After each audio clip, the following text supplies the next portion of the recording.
Et coucou, j'espère que vous allez bien. Je viens pour vous présenter les sorties littéraires du mois de juin. Sans les vacances, l'été, la plage, tout ça.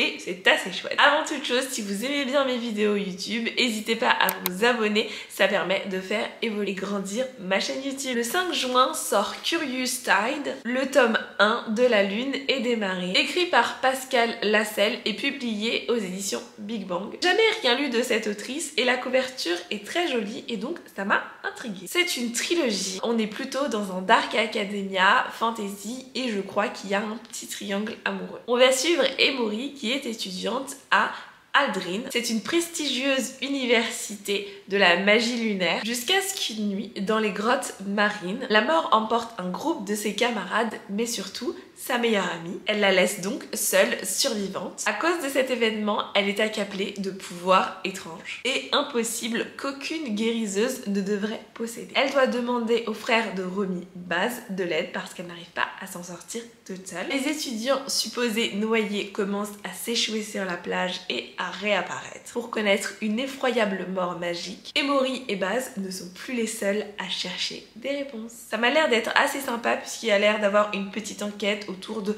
la magie, ce qui s'y passe. Le système de magie a l'air assez complexe et ça m'a l'air d'être assez chouette à lire. En tout cas, j'ai bien envie d'en apprendre plus sur cette histoire et ça m'a l'air d'être assez chouette. Le 5 juin sort Aether Dreams, gardienne de l'éther, écrit par Hayden Detera. Dans cette histoire, on va suivre Hayden qui est amnésique et perdu au milieu de la nature. La seule chose qui la relie à son passé est un étrange collier qu'elle portait à son cou à son réveil dans la forêt. Et en plus de ça, de mystérieuses énergies émanent de ce collier. Au contact de ses émotions, les pierres prennent vie et se mettent à briller, comme si elle prenait vie. Hayden va faire la connaissance avec Lei qui semble connaître ce qu'elle était avant et savoir qui elle est tout simplement. C'est comme ça que Hayden va se retrouver plongée dans un monde de magie. Ça m'a l'air d'être une romantésie assez sympa et puis la couverture, qu'est-ce qu'elle est jolie. J'aime beaucoup cette illustration et ça me donne envie de me plonger à l'intérieur. J'aime beaucoup voir cette jeune femme Hayden avec son collier autour du cou. J'ai envie d'en savoir plus sur elle. Et puis comme c'est une romantésie, il doit y avoir une petite romance bien sympa. Ça m'a l'air d'être plutôt chouette et assez facile à lire. D'avoir un collier avec de la magie. En tout cas, ça me pose question parce que j'ai bien envie de savoir quelle est la nature de son collier, qu'est-ce qui va se passer à son collier. Et donc, ça me fait poser des questions et ça me donne envie d'en savoir plus sur cette histoire. Ensuite, le 6 juin sort le tome 2 de La Fille Renard et le Festin Fantastique. Je n'ai toujours pas lu le tome 1 et pourtant, le tome 1 me fait très envie. Mais je ne l'ai pas acheté. Qui dit que je ne l'ai pas acheté, je ne peux pas le lire. Mais il me faisait déjà très envie à l'époque.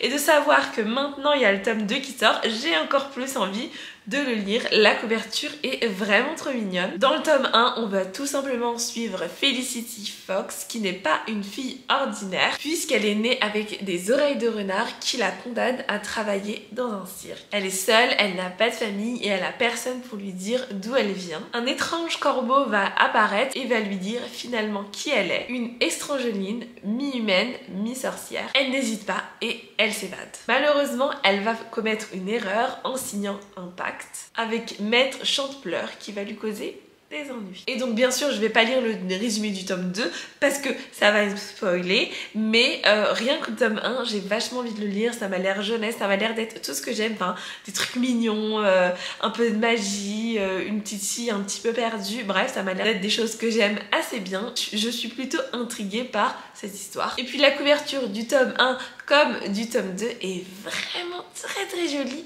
et on a juste une envie, c'est de se plonger à l'intérieur. J'ai l'impression que ça va être un univers tout cocooning, tout doux, même s'il va sûrement lui arriver des petites bricoles.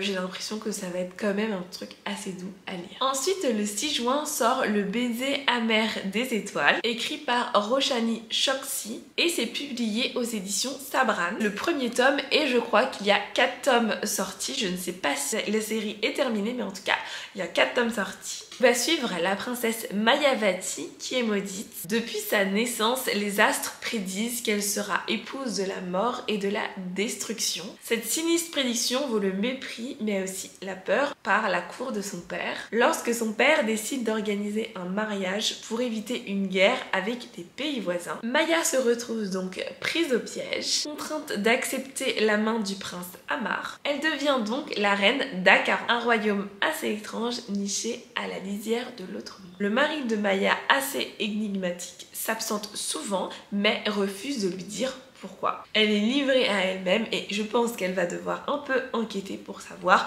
qu'est-ce qui se trame finalement et qu'est-ce que son mari fait. Alors de ce que j'ai compris, ce serait une réécriture de contes indiens. J'avoue que sur ce point-là, je ne m'y connais pas vraiment, mais ça m'intéresse assez. En tout cas, la couverture est très jolie et elle m'a fait de l'œil. Les avis sur Booknote sont pas forcément très bons, mais ça m'intéresse assez. En tout cas, l'histoire m'intéresse et je me demande où ça peut bien nous mener et qu'est-ce que son mari cache. Bon, le cadre a sûrement un tout petit peu changé, mais je n'avais plus de place dans ma carte mémoire.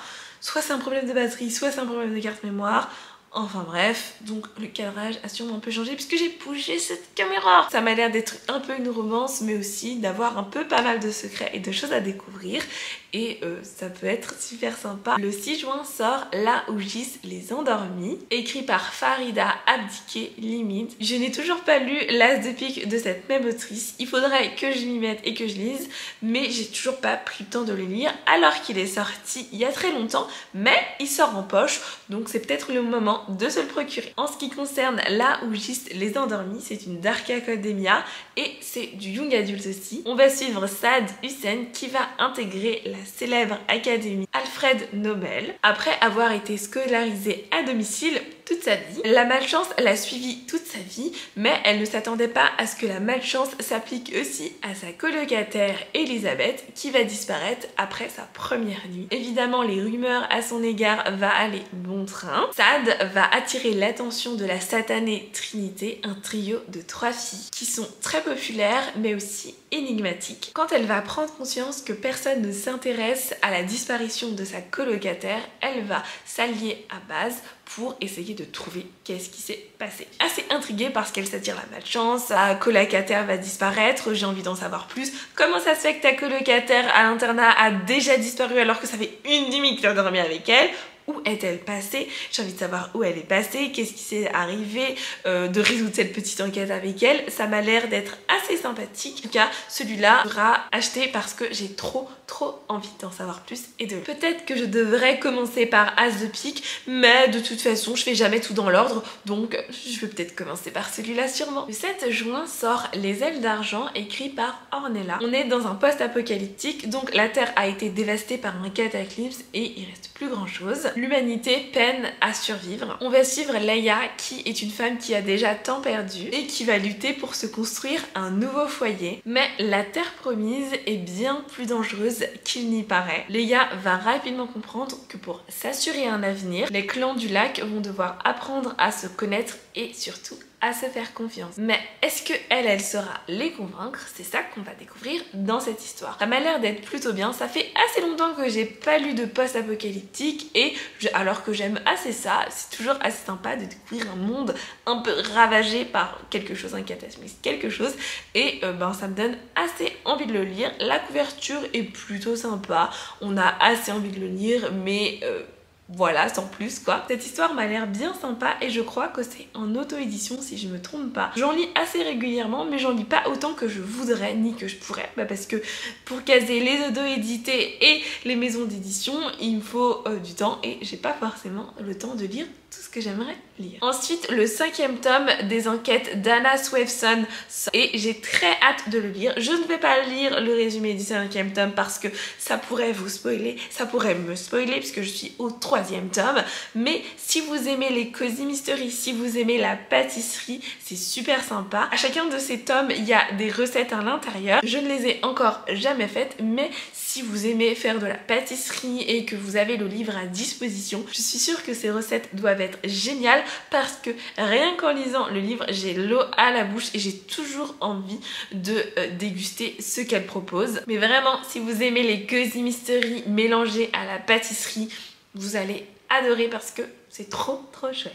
Ensuite, le 15 juin, sort Les Fragments de Elle, le tome 1 Renaissance, écrit par Necromancia. Je crois aussi, si j'ai bien confirmé, que c'est également un auto-édité. Dans les plus profondes ténèbres, un curieux événement va avoir lieu, la naissance d'un être inattendu, ou plutôt une métamorphose. L'apparition de cet être va provoquer des ondes à la surface du temps, déclenchant ainsi des événements, pour la plupart destructeurs. Oui, j'aime un peu la destruction, c'est pour ça que j'ai un petit sourire. Une légende va naître liée à la prophétie qui va s'étendre jusqu'aux terres du Nord. Cette légende va être oubliée au fur du temps, jusqu'à aujourd'hui. Ce livre a été financé par une campagne Ulule et j'ai pas eu le temps de participer à cette campagne Ulule. Mais en tout cas, la couverture et le résumé donnent envie d'en savoir plus sur cette histoire. Et je verrai bien si je me le procure parce que j'ai vraiment envie de découvrir un peu plus de cette histoire. Et le résumé finalement nous dit tout et pas grand chose, donc je suis assez intriguée. Le 27 juin sort Le Magicien dans ma remise, un petit livre jeunesse.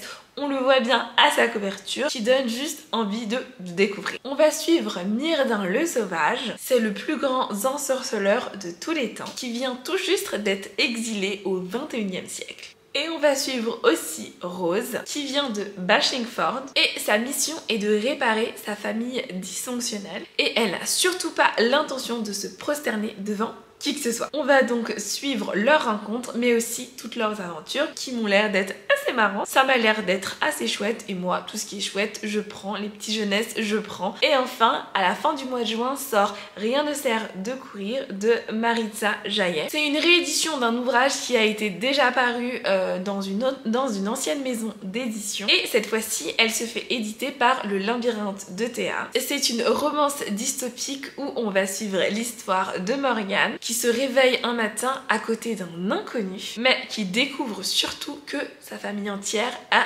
disparu. Elle va donc se mettre à la recherche de sa famille, accompagnée du même inconnu. Cet inconnu semble savoir pas mal de choses, mais il n'en dit rien. J'ai hâte de pouvoir le lire, en tout cas il m'a l'air d'être bien sympathique et rien que le petit résumé, on a envie d'en savoir beaucoup plus sur cette histoire et j'ai trop hâte de pouvoir le découvrir. Voilà pour toutes les sorties littéraires du mois de juin qui m'intéressent et j'espère que je ferai de bonnes découvertes si j'en lis certaines. Pas à me dire dans les commentaires si certaines sorties vous intéressent, si vous avez envie de me faire découvrir des livres qui vont sortir au mois de juin. N'hésitez pas à liker et à commenter cette vidéo. Si vous voulez me suivre sur les réseaux sociaux, ils sont tous en barre d'infos et j'y suis un peu plus active que sur YouTube.